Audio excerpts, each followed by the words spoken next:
എന്തുട്ട് കാണിക്കണേ സിദ്ധാർത്ഥ, എന്തുട്ട് നീ കാണിക്കണത്? ദാ നമുക്ക് ഇങ്ങനെയും ട്രെയിൻ ചെയ്യാം. ഇവരോട് ഞാൻ അങ്ങനെ വർത്തമാനം പറയാറില്ല, അതാണ് അവരുടെ മുഖത്തുനിന്ന് പെട്ടെന്ന് ആ എക്സ്പ്രഷൻ വന്നത്. അപ്പോൾ നിങ്ങൾക്കൊരു റിതം കിട്ടും. അപ്പോൾ ആ ബോൾ എവിടെ ഹിറ്റ് ചെയ്യണേ നോക്കുക. അപ്പോൾ ഒട്ടുമിക്കതും ആ ബോൾ കറക്റ്റ് നമ്മൾ വിചാരിച്ച ആ ഒരു സ്പോട്ടിലായിരിക്കും ഫീൽ ചെയ്യുന്നത്.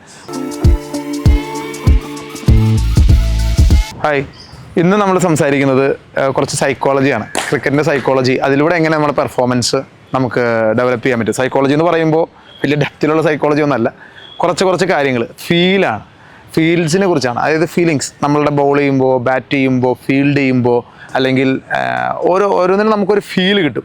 ആ ഫീലിനെ കുറിച്ച് നമുക്കൊന്ന് സംസാരിക്കാം. നമ്മൾ കേട്ടിട്ടുണ്ട്, നമ്മൾ സ്പോട്ട് ബോളിങ്ങിനെ കുറിച്ച് കേട്ടിട്ടുണ്ട് അല്ലേ? സ്പോട്ട് ബോളിങ് എപ്പോഴും നമ്മുടെ സീനിയേഴ്സ് ആണെങ്കിലും എല്ലാവരും പറയും സ്പോട്ട് ബോളിങ് ചെയ്യുമെന്ന് പറയും.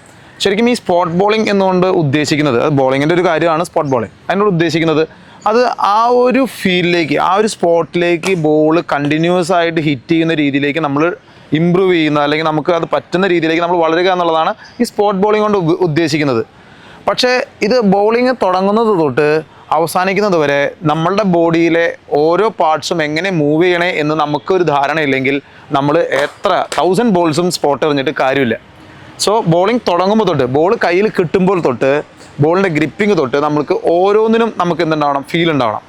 അത് മനസ്സിലാവണം. നമ്മുടെ കൈ എങ്ങനെയാണ് മൂവ് ചെയ്യുന്നത്, ഗ്യാദർ ചെയ്യുമ്പോൾ കൈ ഇങ്ങനെയാണോ വരണേ, അതിനനുസരിച്ച് എങ്ങനെയാണ് ബോഡി ഹെഡിൻ്റെ അലൈൻമെൻറ്റ് എങ്ങനെ പോകുന്നത് ഒക്കെ നമുക്ക് ഫീൽ ചെയ്യാൻ പറ്റിയാൽ ഒരു 30 ബോളൊക്കെ മാക്സിമം എറിഞ്ഞാൽ മതി. ഫീലാണ് നമുക്ക് എല്ലാം തരുന്നത്. ഇപ്പോൾ ബോളിങ്ങിലെ ഫീലിനെ കുറിച്ച് പറഞ്ഞു. അതായത് ബോളിംഗ് സ്റ്റാർട്ട് ചെയ്യുമ്പോൾ നമ്മൾ റണ്ണപ്പിലേക്ക് നമ്മൾ നിന്നു, നമ്മൾ റെഡിയായി, അപ്പോൾ തന്നെ നമ്മളുടെ ആ ഒരു ഫീല് കൊണ്ടുവരാൻ പറ്റിയാൽ, അപ്പോൾ തൊട്ട് മനസ്സിലാക്കാൻ പറ്റിയാൽ, ഇപ്പോൾ ഒരു ബോൾ എറിഞ്ഞു, ഇപ്പോൾ നമ്മൾ വിചാരിച്ച സ്പോട്ടിനേക്കാളും 2 ഫീറ്റ് അല്ലെങ്കിൽ 1 ഫീറ്റ് ഫ്രണ്ടിലാണ് ആ ബോൾ വീണത്. നമ്മളെങ്ങനെ നമ്മുടെ സ്പോട്ടിലേക്ക് തിരിച്ചു കൊണ്ടുവരാൻ പറ്റും? അപ്പോൾ അതിന് നമുക്ക് വേറൊരു ഐഡിയ ചെയ്യാം. അപ്പോൾ 2 ഫീറ്റ് ഫ്രണ്ടിലേക്ക് പോയി, അപ്പോൾ നമുക്ക് വേണമെങ്കിൽ നമ്മൾ കണ്ട സ്പോട്ടിൽ നിന്നും 2 ഫീറ്റ് ബാക്കിലേക്ക് സ്പോട്ട് കാണാം. അപ്പോൾ നിങ്ങൾക്കൊരു റിതം കിട്ടും. അപ്പോൾ ആ ബോൾ എവിടെ ഹിറ്റ് ചെയ്യണേ നോക്കുക.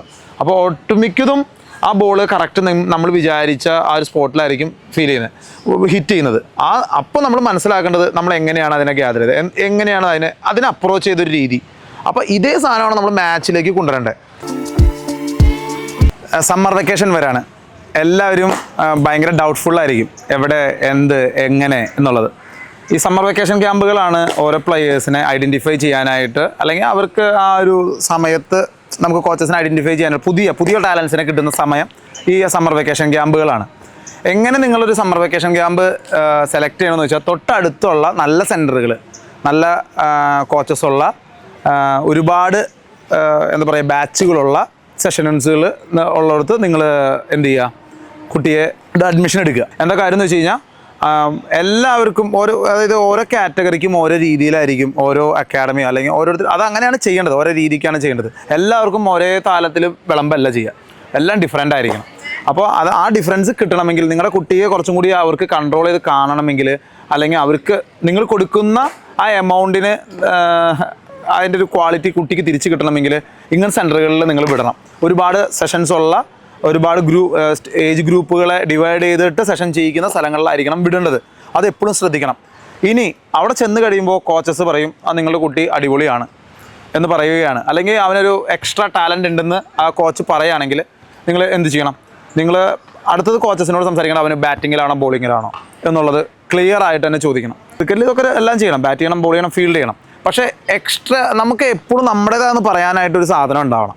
ബാറ്റിംഗ് ഓർ ബോളിംഗ്, അല്ലെങ്കിൽ അങ്ങനത്തെ ഒരു സംഭവം നമ്മുടെ കയ്യിൽ ഉണ്ടാവണം. എന്നാലാണ് നമ്മളുടെ ഐഡൻറ്റിറ്റി പുറത്തേക്ക് വരുള്ളൂ. അപ്പോൾ കോച്ചസിൻ്റെ അടുത്ത് പ്രത്യേകം ചോദിക്കാൻ വേണം, എന്താണെന്ന് ചോദിക്കാൻ വേണം, എന്താണ് സംഭവം എന്ന് ചോദിക്കാൻ വേണം.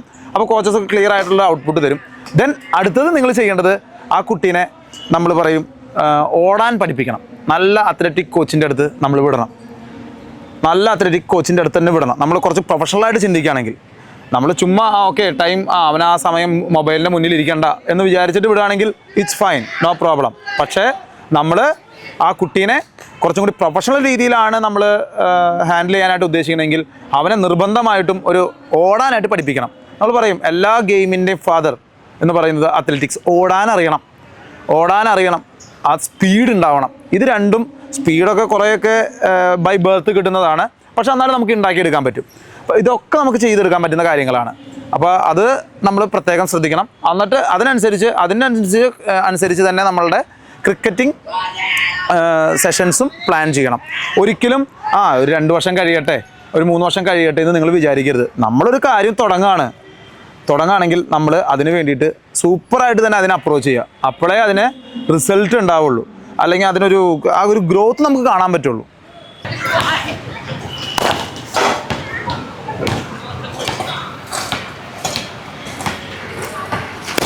എന്തിട്ട് കാണിക്കണേ സിദ്ധാർത്ഥ, എന്തിട്ട് നീ കാണിക്കണത്? നമുക്ക് ഇങ്ങനെയും ട്രെയിൻ ചെയ്യാം. അതിന് നേരത്തെ തന്നെ നമുക്ക് എന്ത് ചെയ്യാം, എടാ അത് അങ്ങനെയല്ല, അത് കുഴപ്പമില്ല, അതെ ഇങ്ങനെ. ഇപ്പോൾ അവൻ്റെ മുഖത്ത് തന്നെ നമുക്ക് ആ എക്സ്പ്രഷൻ കിട്ടും. 2 രീതിക്ക് നമുക്ക് എന്ത് ചെയ്യാം, ഇത് ചെയ്യാൻ പറ്റുമോ? ഇവരോട് ഞാൻ അങ്ങനെ വർത്തമാനം പറയാറില്ല, അതാണ് അവരുടെ മുഖത്തുനിന്ന് പെട്ടെന്ന് ആ എക്സ്പ്രഷൻ വന്നത്. ഇയാളെന്ത് ഇങ്ങനെ വർത്തമാനം പറയണേ എന്നുള്ളത്. ഓക്കെ, ഇപ്പോൾ നമ്മൾ കണ്ടില്ലേ, അത് 2 ടൈപ്പ് ഓഫ് അപ്രോച്ചാണ്. ഒന്ന് നമുക്ക് കുറച്ച് ടഫായിട്ട് പറയാം, അതേ സാധനം തന്നെ നമുക്ക് കുറച്ച് കൂളായിട്ടും പറയാം. ഈ ടഫായി പറയുമ്പോൾ അവർ ആകെ പകയ്ക്കുക ചെയ്യുക, അവരതിനെ ആക്സെപ്റ്റ് ചെയ്യണമെന്നില്ല. ഇപ്പോൾ നമ്മൾ ഈ കുട്ടികളുടെ ഒരു സൈക്കോളജി എടുക്കുക, കുട്ടികളോടുള്ള കാര്യങ്ങൾ അവരെത്ര എഫേർട്ട് എടുക്കുന്നുണ്ട്, അവർക്ക് പഠിക്കണം, അവർക്ക് വേറെ കുറേ കാര്യങ്ങൾ അതുണ്ട്. അതിൻ്റെ ഇടയിലാണ് അവരുടേതായിട്ടുള്ള ഈ പാഷൻ അവരെന്ത് ചെയ്യണേ, മുറുകെ പിടിക്കുന്നത്. അപ്പോൾ അവരോട് നമ്മൾ കാണിക്കേണ്ടതായിട്ടുള്ള കുറച്ച് കാര്യങ്ങൾ കുറച്ച് സമാധാനത്തോടെയാണ് എപ്പോഴും അതിനെ അപ്രോച്ച് ചെയ്യേണ്ടത് നല്ലത്. ഇപ്പോൾ പാരൻസിനാണെങ്കിലും ഇത് ഇങ്ങനെ ചെയ്ത് കഴിഞ്ഞാൽ കുറച്ചും കൂടി അവരുടെ നിന്ന് കിട്ടുന്നതായിട്ടുള്ള പ്രൊഡക്ടിവിറ്റി കുറച്ചും കൂടി കൂടുമെന്ന് പറയാം, കുറച്ചും കൂടി സംഭവമാവും. ഇപ്പോൾ നമ്മൾ ഈ കോച്ചസ് എപ്പോഴും എല്ലാവരും പറയും, സാർ അവനോട് ചെയ്യണ പോലെ അല്ലല്ലോ എന്നോട് ചെയ്യണേ.